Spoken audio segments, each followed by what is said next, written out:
Assalamualaikum. Hello all. Welcome to Rifaya's Dairy.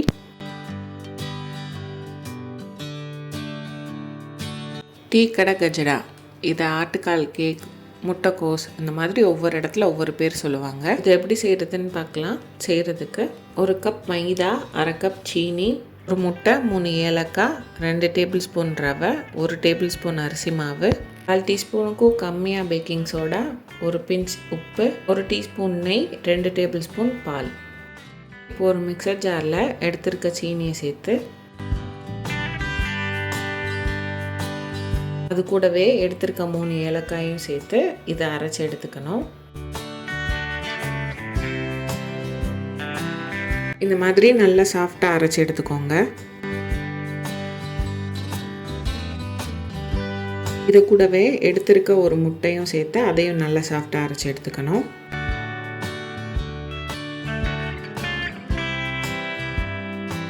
குறகுறப்பாக இல்லாமல் சீனி, ஏலக்காய், முட்டை 3 நல்லா சேர்ந்து கலந்து வர மாதிரி இந்த மாதிரி அரைச்சி எடுத்துக்கணும்.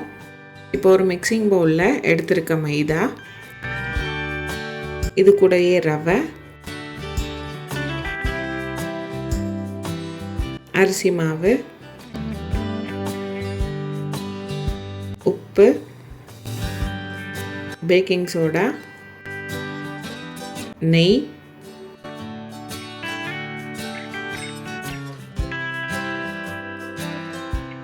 நம்ம அரைச்சி வச்சுருக்க அந்த மிக்சர் இதையும் சேர்த்துக்கணும்.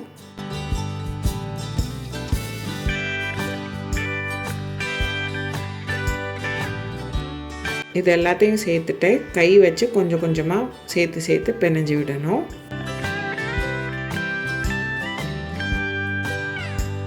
ரொம்ப அழுத்தம் கொடுத்து பிசையணும்னு இல்லை, லைட்டாக இந்த மாதிரி கை வச்சு கலந்து விட்டோம்னாலே எல்லாம் ஒன்று சேர்ந்து வந்துடும். இது எல்லாத்தையும் இந்த அளவு கலந்து விட்டுட்டு பால் தேவைப்பட்டதுன்னா நம்ம எடுத்துருக்க 2 டேபிள் ஸ்பூன் பாலில் ஃபஸ்ட்டு 1 டேபிள் ஸ்பூன் பால் சேர்த்து லைட்டாக பிணைஞ்சிட்டு அதுக்கப்புறம் இன்னும் 1 டேபிள் ஸ்பூன் தேவைப்பட்டதுன்னா அதையும் சேர்த்துக்கலாம்.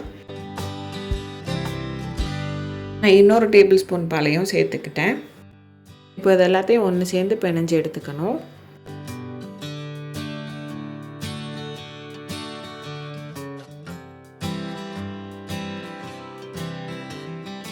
இந்த மாதிரி எல்லாம் ஒன்று சேர்ந்து வர மாதிரி நல்லா பிணைஞ்சிக்கணும். கையில் கொஞ்சம் ஒட்டுற மாதிரி தான் இருக்கும், அது பிரச்சனை இல்லை. கையில் இருக்க எல்லாத்தையும் எடுத்து விட்டுட்டு இதுக்கு மேலே கொஞ்சமாக நெய் தடவி இந்த மாதிரி எல்லாத்தையும் ஒன்று சேர்த்து வச்சுட்டு மூடி போட்டு ஒரு 20லேருந்து 30 நிமிஷம் ஊற விட்டுறணும். 20 நிமிஷத்துக்கு அப்புறம் எடுத்து பார்த்தோன்னா இந்த மாதிரி தான் இருக்கும். இப்போது 2 கையிலையும் நெய் தடவிட்டு கொஞ்சமாக மாவு எடுத்து கையில் வச்சு இந்த மாதிரி ஷேப் எடுத்துட்டு அதுக்கப்புறமா உள்ளங்கையில் வச்சு இந்த மாதிரி உருட்டணுன்னா கரெக்டான ஷேப்புக்கு வந்துடும். இந்த மாதிரி இருக்கணும். கிராக் இல்லாமல் எடுத்துக்கோங்க, ஏன்னா எண்ணெயில் போட்டதுமே அதுவாகவே கிராக் விட்டுக்கும். நான் இதே மாதிரியே எல்லா மாவையும் உருட்டி வச்சுக்கிட்டேன். இதை நீங்கள் எண்ணெயில் போடும்போது கையில் இந்த மாதிரி எடுத்து ஒரு தடவை மறுபடியும் ஷேப் கொடுத்துட்டு போட்டிங்கன்னா கரெக்டான இதில் வந்துடும். இப்போ ஒரு பாத்திரத்தில் மீடியம் ஹீட்டில் எண்ணெயை சூடு பண்ணிக்கணும். எண்ணெய் சூடானதுக்கப்புறம் நம்ம ஷேப் பண்ணி வச்சுருக்க எல்லா உருண்டைகளையும் எண்ணெயில் சேர்த்துக்கணும்.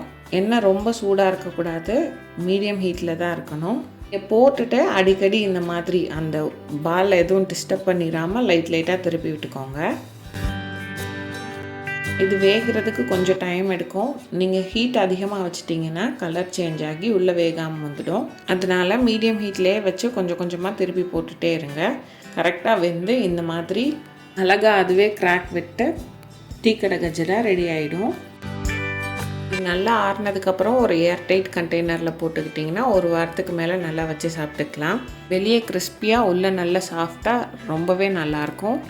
கண்டிப்பாக ட்ரை பண்ணி பாருங்கள். ட்ரை பண்ணிவிட்டு எப்படி இருந்ததுன்னு கமெண்ட்ஸில் சொல்லுங்கள். இந்த வீடியோ பிடிச்சிருந்தா ரிஃபயர்ஸ் டெய்ரிக்கு லைக் பண்ணுங்கள், சப்ஸ்கிரைப் பண்ணுங்கள், ஷேர் பண்ணுங்கள். சப்ஸ்கிரைப் பண்ணிவிட்டு பக்கத்தில் இருக்க பெல் ஐக்கானை கிளிக் பண்ணிக்கோங்க. அதில் ஆல்ன்ற ஆப்ஷன் இருக்கும், அதை செலக்ட் பண்ணிக்கோங்க. அப்போ தான் எப்போ வீடியோ போஸ்ட் பண்ணாலும் நோட்டிஃபிகேஷன் வரும்.